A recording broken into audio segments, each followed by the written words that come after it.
Unlock your potential today at skillbakery.com.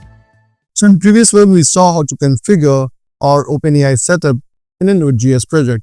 We saw how to create the environment.local file, and using that environment.local file, we were able to set up our OpenAI SDK, as you can see over here. And then we created this OpenAI instance, and using this OpenAI, now we are trying to create an image.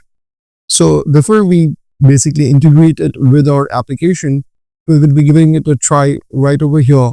So we'll be executing this URL in the browser, and we will get an URL. Using that, we'll be able to see the image generated.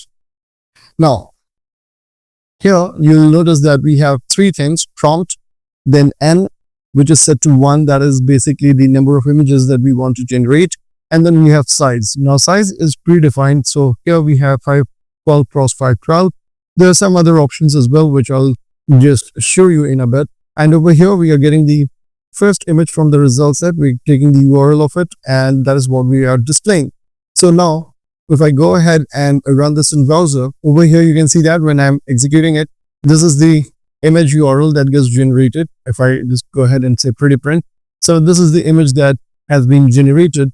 And if I browse this image, you can see that it's a beautiful sunset by the beach, and that's what it has generated. Now coming on to the size aspect, as I mentioned, we have other options as well, like 256 cross 256, and if you want to go a bit higher, you can go for 1024 cross 1024. So these sizes you can generate your images, and the number max value that you can specify over here is 10. So from 1 to 10 you can specify any number, and that many number of images will be created for you based on the prompt that you have provided.